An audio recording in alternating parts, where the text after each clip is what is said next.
Duel 2. Let's rock.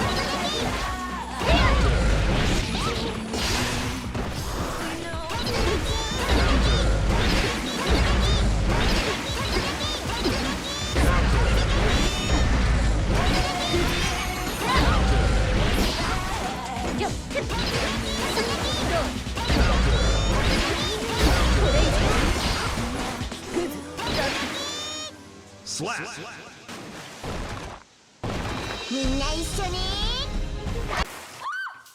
We've all been there. A spammer that keeps using one move.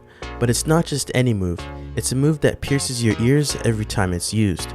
It gets to the point where it becomes the only thing you can focus on, and you tunnel vision on getting that sound to stop, but before you know it, the round is over and you've lost. Most people complain about annoying moves that certain characters have, but what about annoying sounds? They can be just as irritating. Think about why people used to and still to this day scream into their mic as loud as they can in COD lobbies. It's to annoy the other players, right?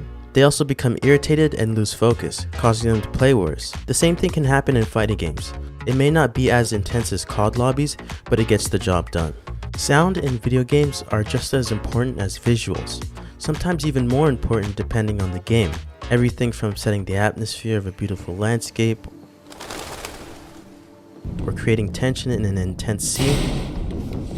Every small detail makes it even more immersive. And to top it all off, you have the soundtrack, the cherry on top of the cake, the thing that ties it all together. Soundtracks are sometimes what people remember the most vividly when reminiscing about a game. It's the reason why you recognize this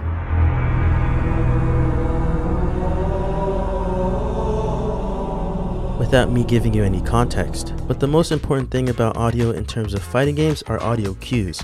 Audio cues give you time to react to moves in game. It's almost kind of like a warning. For example, popping V trigger in Street Fighter V, hearing the announcer say counter in Guilty Gear Strive, and also using the horn in Brawlhalla. Now those are all helpful sound cues, but what about the complete opposite? Cues that aren't there to help you, but to distract instead.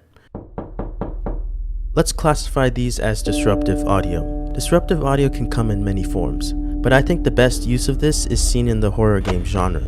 Eerie, creepy, distracting sounds that can shift your focus off of the main goal and cause you to be fearful or paranoid. Here are some examples: Five Nights at Freddy's, Phasmophobia, and even Minecraft has something like this.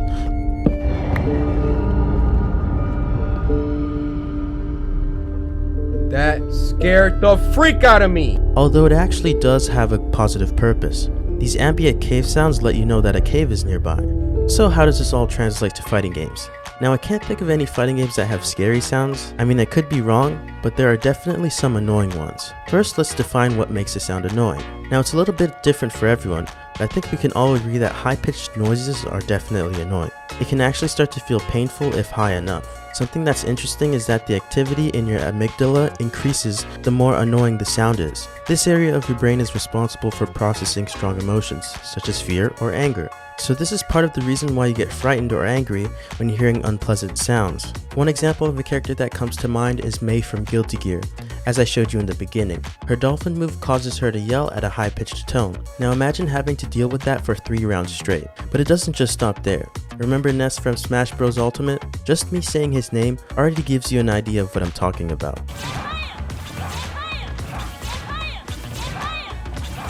What makes this really frustrating though is that the move itself is already annoying enough, but now you have to hear him scream PK Fire on top of that. A Brawlhalla related one would be Moonen, at least for me personally. Her guitar sounding SIGs can get annoying after a while.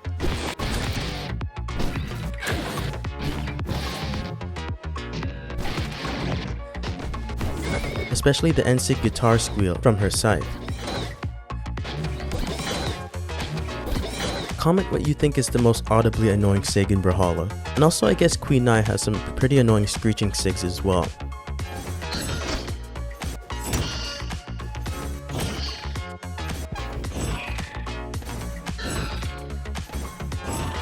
The characters that I've mentioned so far weren't necessarily designed to sound or be annoying, but there are some out there that are intentional. These types of characters are usually known as joke characters. Joke characters, as you probably know, aren't meant to be taken seriously. They don't have the best moves, strength, or agility, but what they do have is the upper hand in mental warfare. You're not really supposed to win with a joke character, so when you lose, it feels humiliating. The best example of a joke character is Dan in Street Fighter V. I mean, just listen to the way he sounds. It's hard to take him seriously, right?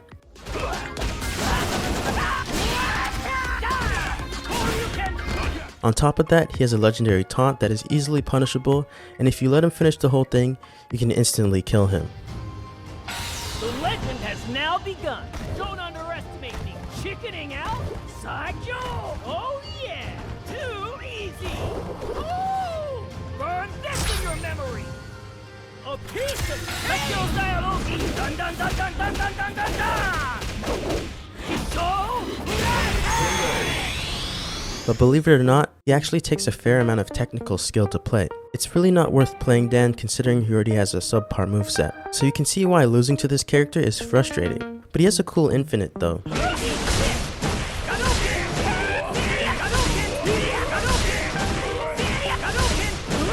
You get the idea. I guess for the person playing the joke character, it's a win-win situation. If you win with them, it's embarrassing for the opponent. But if you lose, you can say you weren't trying because you picked a joke character. Overall, I don't think annoying sounds in fighting games are a problem. I just think it's an interesting topic to mention since most people talk about annoying moves. More visual stuff and not really audio. Now I was trying to think of what Brawlhalla's joke character would be, but honestly I don't think there is one. The game is just too balanced, like you can win with anyone. Now there might be characters that you consider wacky or like kind of unusual with their sigs and whatnot. Look at Rayman's Gauntlet signature kit. He literally has two moves that make his fist grow comically large, and then his down sig literally turns him into a helicopter. But with that being said, he is one of the best characters currently with this meta, so I can't really say much. But I don't think there's any characters that are built to be bad. Like you can win with any character. But don't get me wrong, some characters are better than others. But I'm curious, would you guys even want a joke character in Brawlhalla? I don't know, I feel like the game doesn't need it, but it could be interesting, I don't know. Maybe make one of the signatures have a taunt built into it or something like that. But yeah, that's probably not going to happen anytime soon. Anyways, I hope you guys enjoyed this video. As I said, let me know what you think is the most annoying sig in Brawlhalla. And if you have any examples from other games too, you can also comment that down below. Make sure to like, subscribe, and join the Discord if you want to stay up to date when new videos come out. And if you really like my content, you can support me on Patreon using the link in the description or the end of this video. I hope you guys have a good day. Peace.